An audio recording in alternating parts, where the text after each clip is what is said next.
الحمد لله نحمده ونستعينه ونستغفره ونعوذ بالله من شرور أنفسنا ومن سيئات أعمالنا. من يهده الله فلا مضل له ومن يضلل فلا هادي له، وأشهد أن لا إله إلا الله وحده لا شريك له، وأشهد أن محمدًا عبده ورسوله. يا أيها الذين آمنوا اتقوا الله حق تقاته ولا تموتن إلا وأنتم مسلمون. يا أيها الناس اتقوا ربكم الذي خلقكم من نفس واحدة وخلق منها زوجها وبث منهما رجالا كثيرا ونساء، واتقوا الله الذي تساءلون به والأرحام إن الله كان عليكم رقيبا. يا أيها الذين آمنوا اتقوا الله وقولوا قولا سديدا يصلح لكم أعمالكم ويغفر لكم ذنوبكم، ومن يطع الله ورسوله فقد فاز فوزا عظيما. أما بعد، فإن أصدق الحديث كتاب الله، وخير الهدى هدى محمد صلى الله عليه وعلى آله وسلم، وشر الأمور محدثاتها، وكل محدثة بدعة، وكل بدعة ضلالة، وكل ضلالة في النار. أيها الناس عباد الله، يقول الله سبحانه وتعالى: من عمل صالحا من ذكر أو أنثى وهو مؤمن فلنحيينه حياة طيبة ولنجزينهم أجرهم بأحسن ما كانوا يعملون. عباد الله، Allah subhanahu wa ta'ala katika hii aya moja ya suratu An-Nahl abainisha na kuweka dhamana ya yule ambaye ataka maisha mazuri katika uhai wake wa dunia na kesho akhira, kuwa lazima hili sharti alitimize ili Allah subhanahu wa ta'ala amjaalie maisha mazuri hapa ulimwenguni na kesho akhira. Ibadallah, wengi katika watu, bali tuweza kusema watu wote watafuta saada, lakini njia ya kuitafuta saada na kufaulu katika huu ulimwengu na kesho akhira wakafuata isiyokuwa njia aliyoiweka Allah subhanahu wa ta'ala. Ndio maana wengi katika wale wanaoitafuta saada hawawezi kuipata, kwa sababu njia wanaoitumia sio aliyowawekea yule aliyewaumba Allah subhanahu wa ta'ala.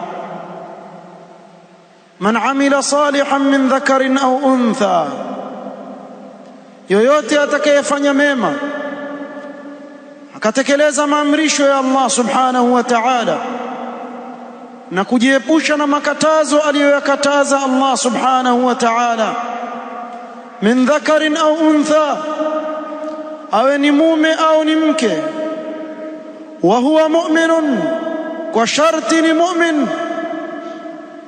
Dhamana Allah subhanahu wa ta'ala itoa na kusema falanuhiyannahu hayatan tayyiba, huyu tutamhuisha na kumpa maisha mazuri katika huu ulimwengu.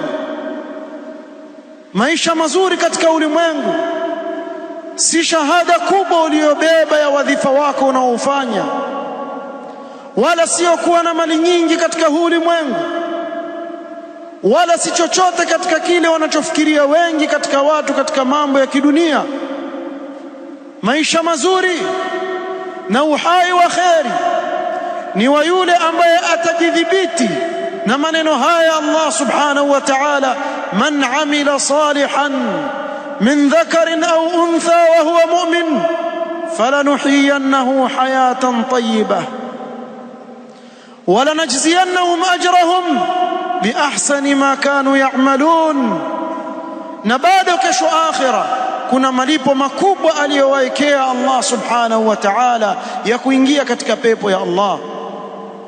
Al-a'malu salihah, ibadallah, ndiyo sababu ya kujishindia rehma za Allah subhanahu wa ta'ala ndio uingie katika pepo ya Allah subhanahu wa ta'ala.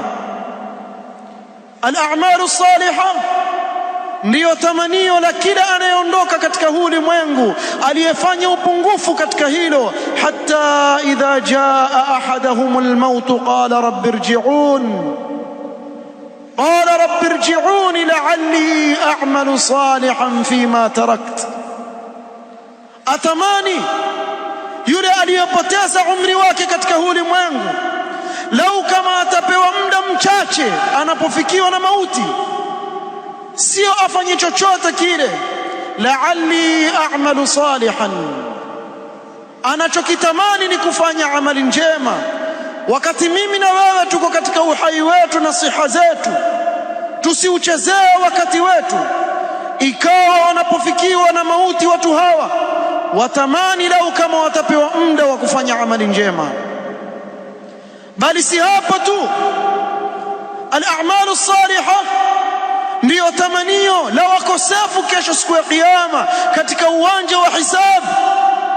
Walau tara idhil mujrimuna nakisu ru'usihim 'inda rabbihim rabbana absarna wa sami'na farji'na na'mal salihan inna muqinun. Lau kama ungeliwaona wakosefu siku hiyo wameinamisha vichwa vyao mbele ya Allah subhanahu wa ta'ala, huku wasema rabbana absarna wa sami'na, ewe Mola wetu, tumeona yale waliyoyataja mitume wa Allah, kumbe ni kweli, na tumesikia. Farji'na na'mal salihan inna muqinun. Watatamani lau kama watarejeshwa katika huu ulimwengu ili wafanye amali njema. Al-a'malu salihah ndiyo tamanio wal-iyadhu billah la watu wa motoni. walladhina kafaru lahum naru jahannam la yuqda alayhim fayamutu wa la yukhaffafu anhum min adhabiha kadhalika najzi kulla kafur وهم يصطرخون فيها ربنا أخرجنا نعمل صالحا غير الذي كنا نعمل أولم نعمركم ما يتذكر فيه من تذكر وجاءكم النذير فذوقوا فما للظالمين من نصير. الله سبحانه وتعالى aeleza adhabu kali watakayokuwa nayo waliyadhu billah watu wa motoni. Itakapowazidia adhabu ya motoni watakuwa wakipiga ukelele, rabbana akhrijna na'mal salihan, wataomba watolewe kutoka katika moto wa jahannam, warejeshwe ulimwenguni. Sababu na'mal salihan, atamani arudi kufanya amali njema. Ibadallah, ni jambo ambalo Allah subhanahu wa ta'ala tayari ashawaonya waja wake, isije ukawa katika wale ambao itakuwa ni ukumbusho kwa waja wa Allah subhanahu wa ta'ala. aqulu ma tasma'un wa astaghfirullah.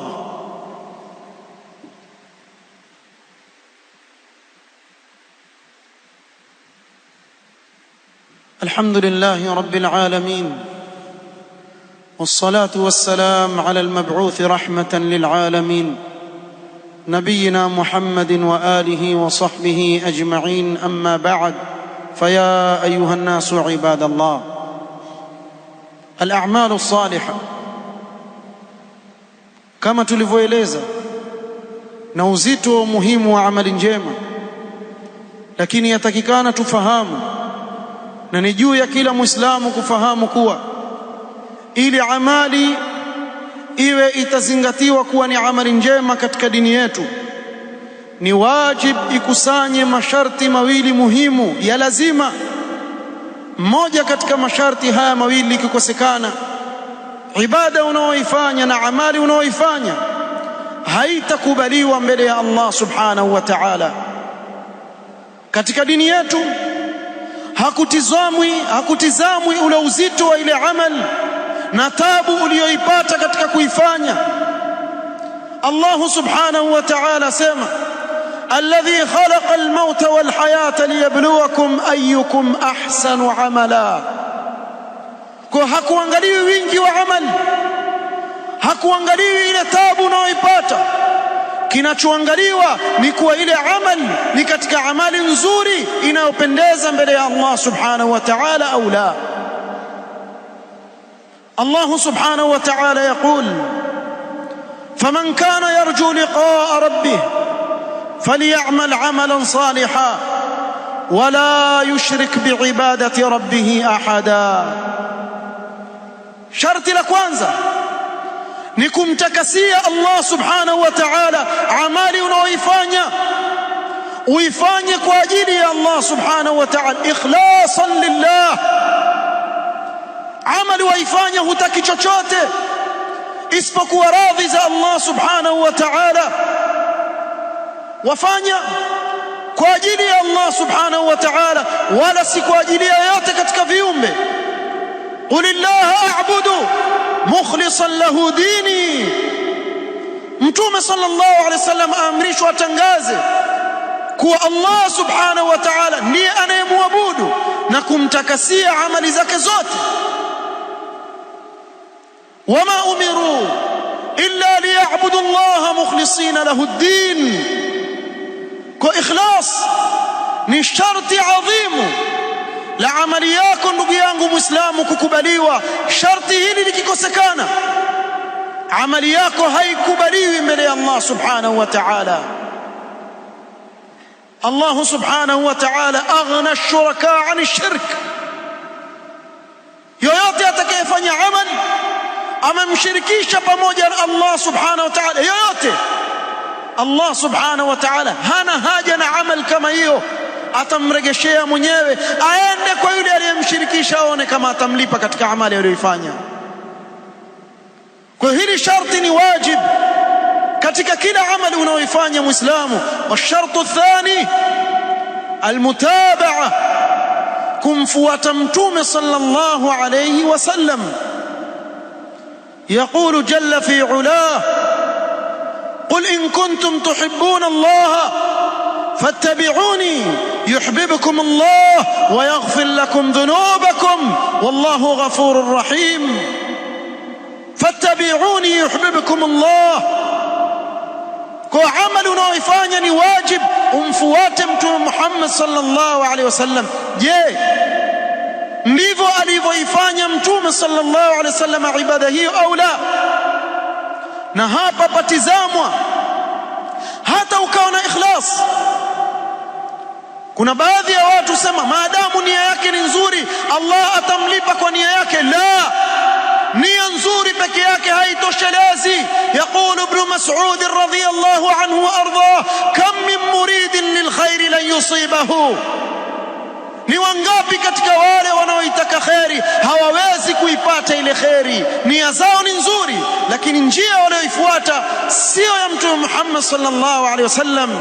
An Aisha radhiyallahu anha qalat: قال رسول الله صلى الله عليه وسلم: من أحدث في أمرنا هذا ما ليس منه فهو رد. رواه البخاري ومسلم. وفي رواية لمسلم: من عمل عملا ليس عليه أمرنا فهو رد. yoyote mwenye kufanya amali ile ikawa haiko katika amri ya Mtume sallallahu alaihi wasallam, haiko katika mafunzo ya Mtume sallallahu alaihi wasallam, fahuwa raddun, ataregeshewa mwenyewe. Allah subhanahu wa ta'ala hana haja na ibada ambayo hakuifundisha mtume wake sallallahu alaihi wasallam. يقول حذيفة بن اليمان رضي الله عنه وأرضاه: كل عبادة لم يتعبدها أصحاب رسول الله صلى الله عليه وسلم فلا تعبدوها، فإن الأول لم يترك للآخر مقالا. كل عبادة، كل عبادة لم يتعبدها أصحاب رسول الله صلى الله عليه وسلم، ambayo ibada hiyo hawakumwabudu nayo Mola wao masahaba wa Mtume sallallahu alaihi wasallam, fala ta'abbaduha. Ibada hiyo usifanye, usimwabudu Allah na ibada ambayo masahaba hawakuitambua. Fa innal awwal, wale wa mwanzo, hakika wale wa mwanzo, lam yatruk lil akhiri maqalan, hawakuachia chochote wale waliokuja baada yao. Sasa amali yoyote unaotaka kuifanya Muislamu, wajikaribisha nayo kwa Allah subhanahu wa ta'ala, weka katika mizani. Je, ndani yake kuna ikhlas? Ikiwa ipo ikhlas, alhamdulillah.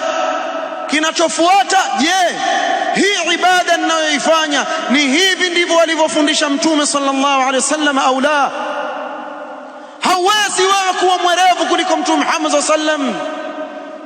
Mtume sallallahu alaihi wasallam ambaye yeye Allah amemteremshia sheria yake, amwamrisha na kumwambia ittabi' ma uhiya ilaik, fuata kile unachoteremshiwa kutoka kwa Allah subhanahu wa ta'ala. Mtume sallallahu alaihi wasallam amrishwa na Allah kufuata wahi. Mimi na wewe ni nani tuzue katika dini ya Allah? Ahlu tariqa, hizo dhikiri za kukohoa mnazozifanya tulikuwa twadhania ni katika vyumba, leo imekuwa mpaka katika kupeleka jeneza pia watu wamekuwa wakikohoa namna ile, wakaaibisha Waislamu, wengine wakapandisha majini, tukaonekana Waislamu ni kana kwamba tuabudu mashetani. Na kweli hawa wanaofanya ibada kama hizi, ukitizama vizuri utakuta kuwa wajikaribisha kwa majini, waliyadhu billah. Na huu sio Uislamu, wala hakuna ibada kama hii. Hata siku moja mtuambii kuwa masahaba walisindikiza jeneza la yote katika mmoja wao kisha wakaanza kukohoa au wakaanza kubweka kama mbwa. La wallah. Na hivi ndivyo wanavyofanya baadhi ya watu. Huu ni mfano mmoja, na mifano kama haya yako mingi. Ashabul mawalidi, je, hiyo ibada muna ikhlas ndani yake? Naam, sawa. Je, kuna mutabaa? Ndivyo alivyofanya Mtume sallam? La, hii ibada mtaregeshwa wenyewe, haikubali Allah subhanahu wa ta'ala, kwa ushahidi wa maneno ya Rasulullah sallallahu alaihi wasallam, man amila amalan laysa alayhi amruna fahuwa raddun. Ukweli waumiza, lakini ni wajibu zungumzwe. wa idh akhadha Allahu mithaqa alladhina utul kitab latubayyinunnahu linnas wala taktumunah. Ni wajib juu ya kila anayejua akataze jambo kama hili linalozuliwa katika dini ya Allah subhanahu wa ta'ala. Qul hatu burhanakum in kuntum sadiqin.